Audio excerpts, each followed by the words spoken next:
All right, YouTube, how you doing? Welcome back to the channel. It is June 15th. Happy Thursday to everyone out there. We're going to jump into each and every MLB game today. We only have 10 of them. We're going to go through each and every game. I'll give you my lean or leans on the games, but all my final plays, what I'm ultimately rolling with myself, those will be in the pinned comments. So if you want to ride with me, or if you want to fade me, those will be in the pinned comment. I update that throughout the day, so make sure to keep an eye on that. In terms of yesterday, a 2-4 night. I'll drop it. I'll drop the womp womp. We lose out on the Cardinals money line. They were up. I forget what it was, but they blow it in the ninth inning. Go into the 10th and extra innings and blow the game. Choke that away, which has happened to us so many times as of late. I'm almost growing numb to it. Then we had the Blue Jays and Orioles. They might as well have scored like negative runs. The over in that game, that does not cash. Yankees were up, I think, 3-1. Mets come back to get that win. Nice to see the Rangers get the win. We'll take that. Reds and Royals, not a good pick there. And then we had Josh Naylor over 0.5 singles, which, you know what? I deserve a cash cha-ching at some point there. He does end up singling late in the game. And we got that via the Outlier app, guys. So if you're not sure what Outlier is, it is really a cool sports betting research tool. I've been talking about them for quite some time now. So if you know you're a regular here, you've heard of Outlier, and odds are you've probably already signed up. But if you have not signed up, then you are seriously missing out, guys. Outlier is really cool. You can go through and look at every single player that's offered on FanDuel, DraftKings, MGM, or Caesars. Look at all of their trends. They have every player prop that is offered. You know, if you're looking at these saying minus 600, I'm not considering that. You can filter it down to, you know, odds that you might be more comfortable with, and looking at this. Okay, here we go. Mike Trout under 1.5 bases. Well, he's hit the under in 5 of his last 5 games, 9 of his last 10. We can go in and dissect it a little more if we want. Yeah, it looks like he's been struggling. He's hit the under here in 60% of games. If we want to see how he's been playing against right-handed pitchers, you can see Mike Trout down here.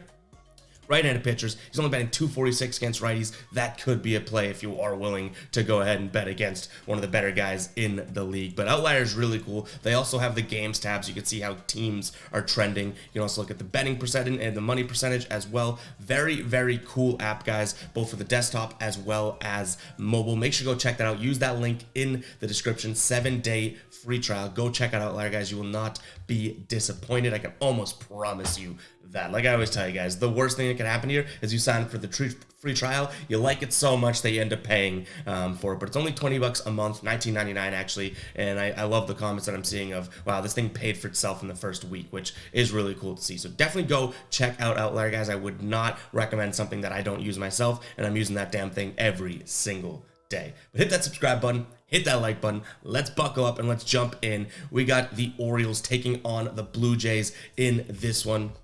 Blue Jays come in hot yesterday, win that one 3-1. Like I said, we had the over. That did not go so well. Orioles had won the game prior. Tyler Wells on the mound for the Orioles today. Yeah, they think the game prior was at 11-5, something like that. Tyler Wells on the mound for the Orioles, 5-2 with a 3.24 ERA, and then Kikichi on the mound for the Blue Jays, 6-2 with a 4.34 ERA in this one. I like the Baltimore Orioles here at home. This is one, you know, I hate to start off with one of these I'm on the fence type games, but I will say, guys, if you are on the Toronto side of things, I don't hate it whatsoever. I just think that you're not going to get Baltimore scoring one run ever, you know, or very often. They are, you know, in the last 3 games prior to that, it was 6 runs, 11 runs, and 11 runs. I think that they're going to have to, you know, get the lid off again today, score a decent amount of runs. So I do lean towards Baltimore here. I don't think they're going to score 11 runs. I'm not saying that, but I like them to score at least, you know, 5 runs today. I don't know if Toronto necessarily keeps up with that. So I predict that this one's going to end in like a 5-4, 5-3 type game. We're looking at a total of 9 runs as well. Like I said, I'm predicting it right around that total, so I'm going to lean towards the under ever so slightly. I don't know if we pull the trigger on that just because, like I said, I could see this landing at 9. All right, Oakland taking on Tampa Bay. It looked like it might happen yesterday. It looked like it might happen, but Tampa Bay ends up getting the win. When I say might happen, it looked like Oakland may win a 3rd straight against Tampa Bay, which would have been like, what, an 8th straight win overall, if I'm not mistaken, which is absolutely crazy. But Tampa Bay does come through, gets the win. They're only, and I say only, kind of shocked here, they're only minus 200 on the road here in this game, going up against Blackburn for the Athletics, and for the Rays, Taj Bradley on the mound. I don't think that this is a single bet opportunity here. I don't hate Tampa Bay on the run line though. Minus 120, decent odds. I think that because this Oakland team has been so good, you're actually getting some value on the Rays side of things, which is mind-blowing to me. So I'm going to lean towards Tampa Bay on the run line or their money line at minus 200 or on FanDuel in some sort of a parlay. But yeah, I do think Tampa Bay gets the job done yet again today. And then in terms of the total, we're looking at 9 runs. Tampa Bay scores 6 runs in yesterday's game. Oakland only scores 3, which, they only scored 4, 2, and 3 so far in this series. Tampa Bay's the team that's been lacking in the scoring department. I'm going to slightly lean towards the over just because I do think Tampa Bay's offense is going to get back and start scoring a bunch of runs again. Yesterday's sort of, comeback win is all they needed, in my opinion, to be able to say, okay, let's just go out there and go on a little scoring rampage again. Definitely tomorrow, that type of thing. All right, Arizona taking on the Phillies here. Phillies have won the last 2 games. Obviously, Arizona wins that first game. They burn us as the Phillies were winning. They win 9-8. Then Philly bounces back, wins 15-3 and 4-3 in this one. On the mound for the Diamondbacks is Ryan Nelson, 3-3 with a 4.5 or 4.95 ERA. Aaron Nola on the mound for the Phillies, 5-5 with a 4.60 ERA. I think this is a good spot for the Diamondbacks. I think that these are 2 fairly similar teams, talent-wise, and you have 2 pitchers that neither one of them is going to, sway me either way here. The fact that you can get some Arizona, money line to be plus money here, I do think is a good spot. I think this is the type of series which they play 4 games. They're going to split 2-2. And right now it's 2-1 Phillies, so I think Arizona comes back and wins the first game and the last game of the series. So I'm going to lean towards that direction. In terms of the total, I do lean slightly towards the over. This series obviously has been kind of up and down here. 9-8 game 1, 15-3 game 2, which, yeah, that hits the over, but Arizona only scored 3 runs. Only one team carried the weight. And then yesterday it's an under, but both teams score evenly at 4-3. I think this one goes more like a 6-4, 6-5 type ball game. So I'm going to lean slightly towards the over. Neither one of these pitchers scare me at all either. Guys, before we keep going, I did want to take a second to plug some merch. We have tons of new stuff over on the store. I have a link for that in the description. I'll put it in the pinned comment as well. We have some new Fade Me gear. We got a lot of cool designs over there. We just launched the Motivators line, which is kind of cool. The motivators are your haters are your motivators, with that idea in mind. But we have a lot of cool stuff. Obviously, we have the Fade Me brand, like I already mentioned, a lot of cool stuff, guys. So if you do want to support, go and check out the merch store, guys. We do have tons of comfortable, great quality products. We take a lot of time with them as well. So yeah, go check that out, guys. That link's going to be in the description, like I said, and the pinned comment. That is literally a direct way to support me as well if you do want to choose to do that, and obviously get a cool shirt in return. So make sure to do that, guys. Appreciate everyone that does buy the merch on the daily basis and buys multiple things, because it is, again, another way to make us allow us, I should say, to be able to make better and more often content. And I just can't do this without you guys watching every day or supporting me, because it wouldn't be possible without you. And I know that's kind of sappy. Didn't expect to do that halfway through the video, but nonetheless, guys, if you do want to support, go check out the merch store, GuyBostonSports.com/store if you just want to go there, but I'll put a link in the description as well as the pinned comment. Let's go ahead and get into this Minnesota-Detroit game here. Minnesota coming off of the win yesterday. Not really surprising whatsoever there, but Minnesota, taking those 2 against Milwaukee, 7-5 and 4-2. Detroit coming off of losing 2 of 3 against Atlanta. They win game 1 and end up losing, game 2 and game 3, which Minnesota, 2 heavy favorites, 2 heavy up favorites for me to consider on as a singles play today, but I don't really hate them on the run line. In 3 of their last 4 games in which they were favored 1.5 on the run line here, they've won those by that run line. So they've covered that run line, I should say, 3 out of those 4 times, and you're getting even odds over on FanDuel as of right now. So I really don't hate them on the run line. Sonny Gray on the mound, 4-1 with a 2.12 ERA. Boyd on the mound for the Tigers. Boy, has he been up and down, no pun intended on Boyd. But yeah, I do think this is a good spot for the Twins to kind of come in here and smack the Tigers. Now, I've said that in first games of series against the Tigers before, and what's really weird, and the only thing, and this is very weird, the only thing that would keep me off of this is a couple times this series, or this season, Detroit in game 1 of series have beat a really good team. So a little weird there. I guess that's not that's more of a vibe than a true stat too, you know what I mean? Atlanta most notably, but they've done it a couple times here, so I don't want to put too much weight into that. I do strongly believe in this Minnesota team today, so I'm going to lean towards their run line. Then we're looking at the total of 8. 8 is a weird number here because I thought this would be 8.5 and I was going to lean under, but now I'm almost looking at this saying, okay, I'm leaning towards the over. Detroit's offense has been decent. 5 runs, 6 runs, 7 runs, 5 runs in the last 4 games. And Minnesota's offense actually has started to cook. 9 runs, 6 runs, 7 runs, 4 runs yesterday. So if this was 8.5, I would lean under, but I think this one does, get really close to that. So I'm going to lean towards the over just by default. Again, I feel like this lands right around 8. I can see this being a 5-3 game. So yeah, it's kind of gun to my head. I'm going to say, okay, maybe 1 run comes in somewhere, maybe a bad throw, an error, or something like that, resulting in another run. But yeah, my main lean in this one obviously is going to be on the Minnesota side of things versus the over.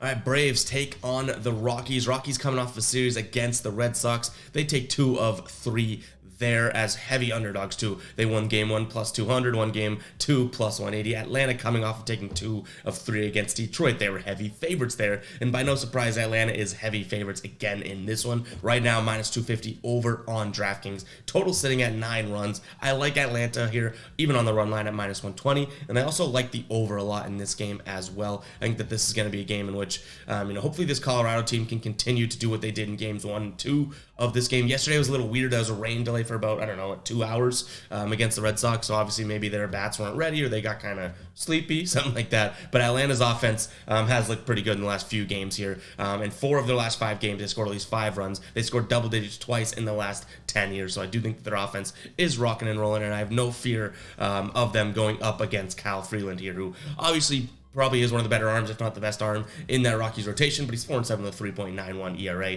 AJ Smith-Sawyer on the mound for the Braves. Not going to put too much stock in him. This is more of a gamble on the Atlanta offense, like I already mentioned. But yeah, I'm going to get the job done today. Run line is probably going to be the most valuable play here, but I also do like that over. Atlanta, for what it's worth, has hit the over in 8 of their last 10 games. All right, Cubs taking on the Pirates. I do not have a total or a money line or a run line, any sort of odds for this spot here. We do have Pittsburgh winning 2 games here. I'm going to lean towards the Cubs. I think that they at least take 1 in this series. But yeah, we don't really know who's going. We know that the pitchers are Marcus Stroman and Johan Oviedo. So you have that information, but I don't know any sort of other numbers regarding this, but I do think the Cubs get this win. So keep an eye on the pinned comment to see if we roll with anything here. Apologies, it's just super early when we record this, and we do not have the lines out as of right now. I don't even have what they opened at for. I know the Cubs opened at minus 145, and that's all we have. Not even a total or money line for the Pirates, so not much we can do here.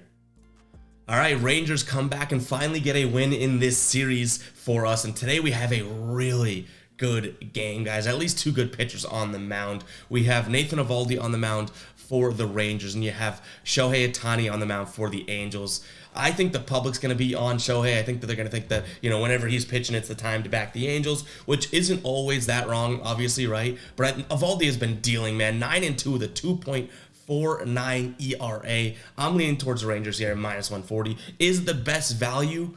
No, but it's kind of fringe still valuable to me. I think that, if Ohtani wasn't pitching, you'd see the Rangers be more like a minus 145, minus 150-ish type favorite. But I like the fact that, Eovaldi's on the mound for them. I think this is a good spot. So I'm going to lean towards the Rangers. Maybe I'm a little crazy because this LA team has been good. They've already taken 2 of the 3 thus far in this series, and they have Ohtani on the mound, but nonetheless, guys, I'm leaning towards the Rangers. In terms of the total, 8. These teams have been trending towards the over. 9-2-6 in their first game, 7-3 in their second game, and then 6-3 in game number 3. But you have 2 pitchers that are dealing today. I can't help but think that they control the game and the pace of the game. I'm going to lean towards the under. All right, we have the Astros taking on the Nationals here. Astros coming off of 2 straight wins in this series. I think they get the job done again today. The odds are not there, so it's not going to be any sort of singles bet, but maybe some sort of throw in into a parlay. Christian Javier on the mound for them. He's 7-1 with a 3.13 ERA. Now, I don't hate Mackenzie Gore. I'm not exactly sure why I do like him, but, he hasn't been pitching as well. I think I started to like him probably after that 7-inning start he had a couple weeks back with 11 Ks and like 1 or 2 earned runs, but nonetheless, I'm not afraid of him, so I don't hate him as a pitcher. I do think that he can actually go out there and perform. He's got the talent, but Christian Javier, I'm back in this spot. And again, this is just going to be some sort of a parlay throw in or something like that. In terms of the total, 8 runs here. Yesterday's game scores at 5-4, but I think this one gets more, back to like what it was in game number 1. They were just 6-1. I could see this being like, a 6-1, 5-1 type ball game. So I'm going to lean towards the under. All right, the Padres shut out Cleveland yesterday, win 5-0. I guess that, it looks like the Padres are kind of in control of this series. They're winning both these games so far. Weather's on the mound for the Padres, 1-4 with a 4.93 ERA. Then you have Allen on the mound for the Guardians. I don't think he's that much better, but 3-2 with a 3.31 ERA. Obviously, he is a better pitcher as of late too, but he's coming off a really tough start. Weather's the guy that does not even go deep into games, so I don't really know what to make of either of these pitchers in terms of what's going to skew the game here, but I do think that this is a valuable spot for the Guardians. They are a good team. They were kind of cooking right before, this San Diego series. So though San Diego has been on fire, I shouldn't even say on fire, but they have won 5 of their last 6 games. I do think that Cleveland's had to go through some better teams to get to where they are right now. So I think they at least take this one in game 3. So I'm leaning towards them. You're getting some plus money, plus 122 odds right now over on FanDuel, which we like to see. And then the total is at 8.5 runs. I think this one goes up and over. Game number 2 here was a 6-3 game. I think this one actually probably touches double digits. So I'm pretty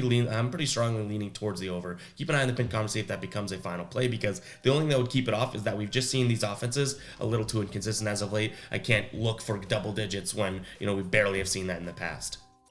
All right, an interesting one last night. Chicago getting the win against the Dodgers as plus 210 underdogs here. In terms of what we're looking at for today, we have Michael Grove on the mound for the Dodgers. He has yet to get a win. He's 0-2 with an 8.28 ERA. And Dylan Cease on the mound for the White Sox, 4.38 ERA.